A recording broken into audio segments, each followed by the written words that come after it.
ओम शांति। सतयुगी दुनिया की रूपरेखा। आज का विषय है सतयुग की दिव्य फैमिली। वहां सब कुछ है, वहां सब कुछ है, फिर भी कोई इच्छा नहीं। क्वेश्चन समझ में आया है? सतयुग की दिव्य फैमिली कैसी होती है? वहां सब कुछ है, फिर भी कोई इच्छा नहीं। बाबा कैसे कहते हैं? वहां एक अच्छे से अच्छी सुखदायी संपन्न फैमिली है। वहां राजा प्रजा सब समान है, मर्तबे होते हुए भी परिवार के रूप में चलता है। ये नहीं कहेंगे कि ये दास दासी है। समझ में आ रही है बात? वहां ऐसे नहीं कहेंगे कि ये दास दासी हैं। इस भावना से नहीं चलेंगे। जैसे परिवार के सब संबंध में खुश मिजाज सुखी परिवार, समर्थ परिवार, जो भी श्रेष्ठता है वो सब है। सतयुग के राज्य वंश होने के कारण, राज्य अधिकारी होने के कारण सदा सर्व संपत्ति से संपन्न, हर वस्तु में मालामाल, सदा राजाई की रॉयल्टी में हर जन्म बिताएंगे। सर्व प्राप्तियां हर एक के जीवन में चारों ओर सेवा प्रति चक्कर लगाती रहेंगी। किसी को भी प्राप्ति की इच्छा नहीं होगी। ये चाहिए किसी को भी, चाहे वो वहां नौकर होगा, दास होगा, गुलाम होगा, कुछ भी होगा, वहां ये नाम नहीं होंगे। किसी को दास नहीं कहेंगे, किसी को दासी नहीं कहेंगे, किसी को गुलाम नहीं कहेंगे। मतलब वहां ऐसे नाम बड़े रॉयल होंगे, परंतु एक परिवार की तरह उनके दिल में होगा कि मैं यही काम कर सकता हूं, यही काम करूं। उसके काम को भी महत्व दिया जाता है, उसका भी काम इंपॉर्टेंस रखता है। अब जैसे घर के अंदर विशेषकर जो नौकरी नहीं करती है बहनों, उनको समझाता है कुछ काम नहीं करती है, तो वो भी बहुत कुछ करते हैं। यदि उनका भी काम देखा जाए तो कितना वो अमाउंट सेविंग करती है। इसी प्रकार घर के अंदर बुजुर्ग होते हैं जिनको सोचा जाता है अब ये रिटायर हो गए, किसी काम के नहीं, बुढ़िया है ये। अरे भाई बुढ़िया है, आप काम में चले जाते हो, ड्यूटी चले जाते हैं, आपके बच्चों को संभालना, घर को संभालना, और कोई संभाल के दिखाए ना, रख के देखो पता लगे। तो ये सारी बातें डिपेंड करती है, मतलब उसकी भी बहुत वैल्यू है। और बच्चे को संभालना, आया नहीं संभाल सकती, स्कूल नहीं संभाल सकता, क्रच नहीं संभाल सकता, कोई और नहीं संभाल सकता जितना वो संभाल सकती है। तो वहां पर सबको महत्व दिया जाता है, संबंधों को महत्व दिया जाता है। मतलब ये नहीं कि भाई उनकी कोई वैल्यू नहीं है। इच्छुक होंगी सर्व प्राप्तियां, लेकिन सर्व प्राप्तियां इच्छुक होंगी कि मेरे मालिक मुझे कार्य में लगाए। चारों ओर वैभवों का की खाने भरपूर होंगी। हर वैभव अपना अपना सुख देने के लिए सदा एवर रेडी होंगे। सदा खुशी की शहनाइयां बजेंगी, ऑटोमेटिक बजती रहेंगी। ये बाबा के शब्द है। अब इसको मंथन करेंगे, विश्लेषण करेंगे।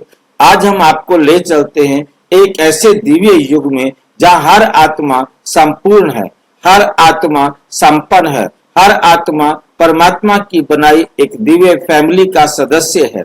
ये है सतयुग, स्वर्णिम युग, जहां राजा और प्रजा के बीच भेद नहीं, सब एक हैं, सब परिवार है, सब एक हैं और सब परिवार है।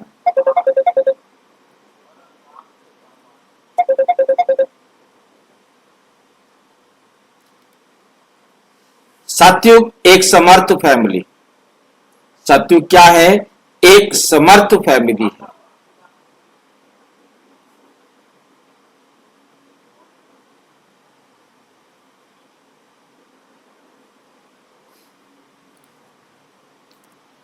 वहां एक ऐसी फैमिली है जो अच्छे से अच्छी, सुखदायी और संपन्न है। राजा हो या प्रजा, भले मर्तबे अलग हों, लेकिन भावनाएं, संबंध आत्म सम्मान सब एक समान। ये नहीं कहा जाएगा कि ये दास दासी है, ये नहीं कहा जाएगा कि ये दास दासी हैं। हाँ, नंबर अनुसार सेवा जरूर होगी, लेकिन दासी जैसी कोई भावना वहां नहीं होगी कि भाई ये दासी है, उसको हम हीन भावना से देखें। नहीं, सब में भाईचारा, सब में श्रेष्ठता।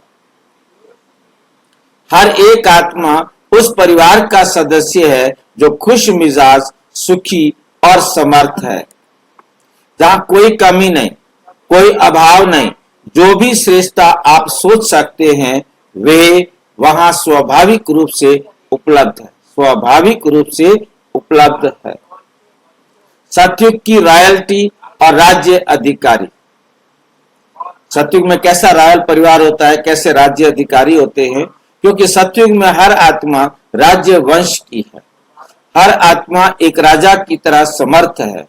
हर जन्म, हर जीवन रॉयल्टी से भरा हुआ है, शाही परिवार की भावना से भरा हुआ है। सर्व संपत्ति में संपन्न, हर वस्तु में मालामाल, कोई कमी नहीं किसी के पास। सर्व प्राप्तियों में सर्व प्राप्तियां सेवा में तत्पर। सारी जो प्राप्तियां हैं वो सेवा में तत्पर हैं, लगाने के लिए तैयार है। अद्भुत बात तो ये है कि वहां आत्मा को किसी चीज की प्राप्ति की इच्छा नहीं है।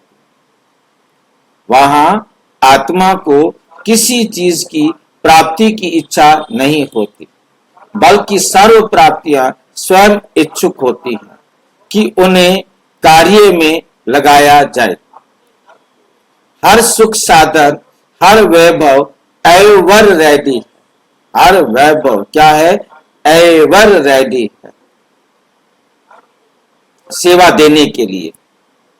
खुशी की शहनाइयां, वहां की वाइब्रेशन, वहां का वातावरण इतना दिव्य है कि सदा खुशी की शहनाइयां ऑटोमेटिकली बजती रहती हैं। कोई कारण से नहीं कि आज शादी है, आज कोई प्रोग्राम फंक्शन है इसलिए शहनाइयां बजेंगी, नहीं। लेकिन आत्मा की स्थिति इतनी ऊंची होती है कि हर पल स्वयं में पर्व होता है। हर पल वहां क्या है? कोई ना कोई पर्व है। निष्कर्ष, क्यों जाने ये सब हम? क्योंकि ये कोई कल्पना नहीं, ये हमारा भविष्य है। और ये भविष्य इस संगम युग में हमारे वर्तमान पुरुषार्थ पर आधारित है, जो आज स्वयं को याद दिलाए मैं वही दिव्य आत्मा हूं, मैं वही दिव्य आत्मा हूं। वही कल उस सतयुग का हिस्सा बनता है, वही कल उस सतयुग का हिस्सा बनता है। अच्छा, ओम शांति। और विस्तार से जानने के लिए प्रजापिता ब्रह्मा कुमारी ईश्वरीय विश्वविद्यालय के किसी भी सेवा केंद्र पर संपर्क करें। और यदि कोई प्रश्न है तो 9213106986 पर केवल टेलीग्राम करें। 9650692270 पर केवल व्हाट्सएप करें। फोन नहीं।